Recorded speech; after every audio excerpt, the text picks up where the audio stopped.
Hey y'all, here OS Reviews. Today we're taking a revisited look at the Meizu 16th Plus here in 2023. This was Meizu's flagship smartphone from 2018, and it's rocking the Qualcomm Snapdragon 845 processor, coupled with a 6.5-inch Full HD OLED screen with a under-display fingerprint scanner, as well as a very unique skin on top of Android called Flyme UI.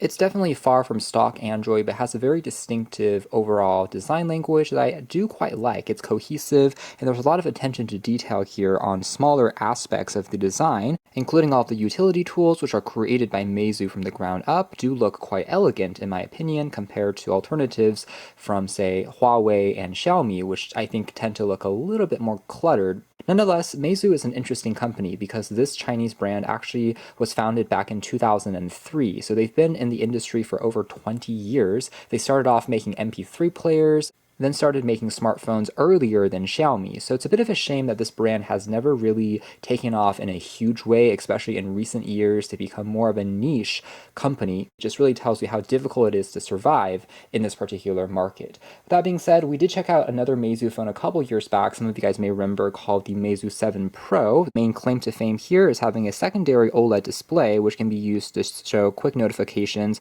as well as acting as a viewfinder for the primary camera that you can use to take higher quality selfies. Kind of an interesting notification display, almost similar to having a smartwatch screen stamped onto the back of the phone. So it is quite distinctive. By contrast, the newer Meizu 16 series is a lot more conventional. In fact, you won't find any rear display on the back of this. It's just a slab form factor, but still quite elegant in its symmetry. For example, the camera system is centered here, and it houses a 12 megapixel primary with optical image stabilization, assisted by a 20 megapixel 3x telephoto zoom lens, and then we have a very interesting 6 LED flash ring that was kind of a staple of Meizu's design. Also looks really beautiful visually, and also illuminates subjects a little bit better in the dark, since there are more lights in here compared to the typical 1 or 2 LEDs we see on most devices. And similar to slightly older gen Samsung Galaxy S phones, there is the standard version and also the Plus edition, which is essentially just a larger phone display here at 6.5 inches, but the regular Meizu 16 has a 6-inch screen instead, so a little bit more compact.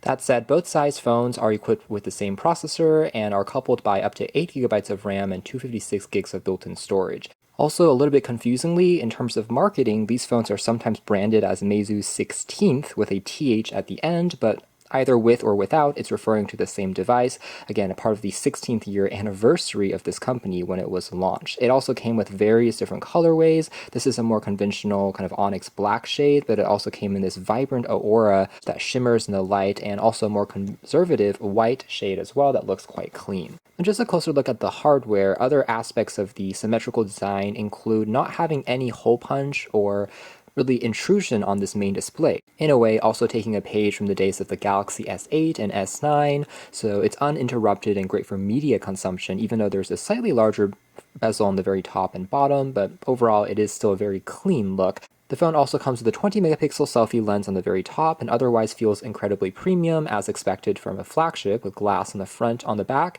as well as aluminum rails on the edges.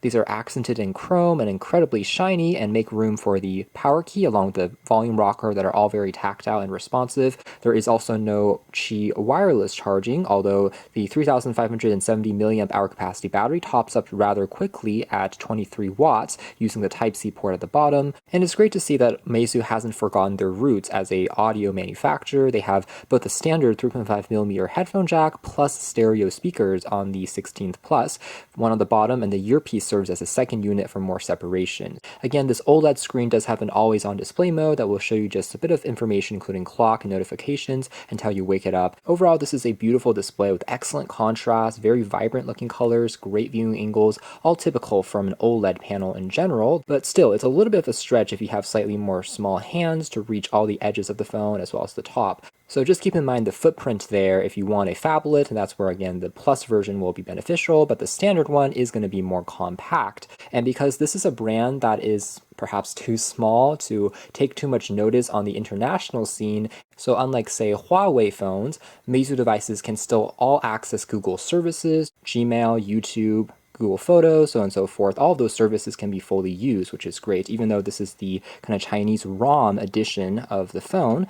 Now, although this phone came originally with Android 8.1 Oreo, it has since been updated to Android 10, although even on the original software version, Meizu was one of the earliest manufacturers to adopt gesture navigation. Even when it wasn't stock in Android yet, they actually made this possible and took good advantage of the full screen nature to adopt a more seamless way of navigating around the device. One of the other recent phones that we did a revisited look on was the Nubia X, and I would say by contrast, Meizu has better optimization on their camera software compared to ZTE and Nubia at the least, so they do have some AI scene detection algorithms that will adjust for properties like contrast as well as color depending on what you're pointing it at, such as food versus, say, landscape shots. And you can also tap on the icon down below here to pretty easily switch back and forth between zoom options, including getting all the way up to 3 times telephoto or switching back into 1 times. You can also slide on the style, by the way, to further change this. And one thing I do really like about the Meizu 16 series is excellent haptics. All of the subtle clicks and bumps as you're interacting with elements such as the scroll wheel here, as well as going back by 1 page, all feel super satisfying as you're holding the phone. And we can reach all the way up to 8 times zoom, but that will then be more of a digital crop on top of the 3 times telephoto. Now, we can also enter other modes, including more of a portrait mode. The selfie mode also includes some beauty filter effects that you can play around with, which is kind of interesting.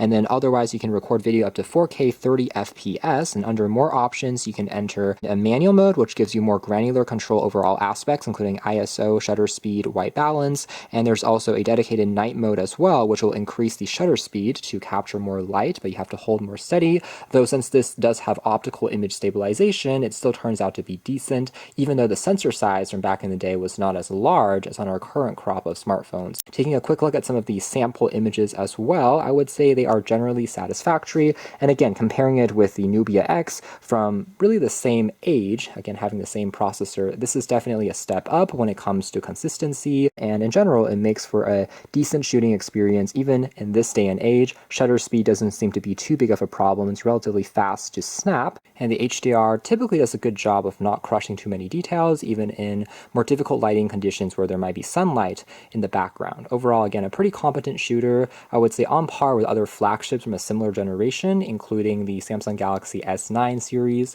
So in essence, it's not going to be the latest gen flagship or even iPhone killer anymore, primarily due to just sensor size being smaller here. So image quality seems to be a highlight on most Meizu phones, and good to see that on the 16 series it really isn't exception.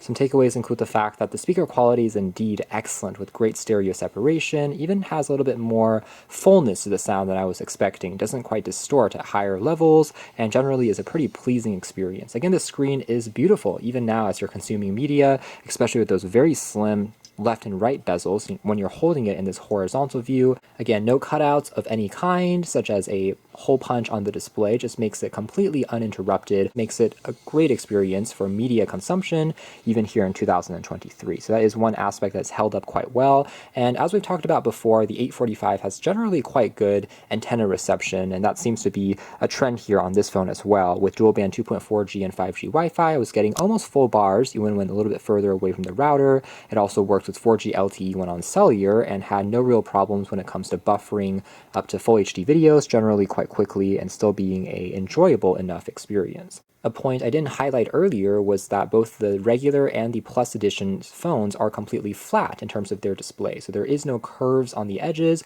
meaning that there is no chance of accidental touches. It's a design that I actually prefer to having a curved display in most cases, and again, a tasteful decision there from Meizu's part. Now, doing a quick web browsing test, it takes just a split second to render, overall still very fast, despite this being a pretty challenging page with plenty of ads, videos, and elements on a very long list, but doing quite well. I can also jump into an article here, and as you can tell, it still remains a pretty smooth overall experience, as expected from the 845 processor, which is, again, holding up surprisingly well. One thing I will say is that this phone does not come with any stylus support, which would have been nice to find, compared to on, say, Samsung or even some LG devices. But you can obviously use your finger to doodle and draw instead if you really wanted to. And also the drag down notification shade will give you Also a very clean UI with all of these rounded corners and edges. You're able to access and turn on and off various wireless options, including GPS, NFC, Bluetooth, as well as activate the ultra-bright, aforementioned 6 LED light ring on the rear.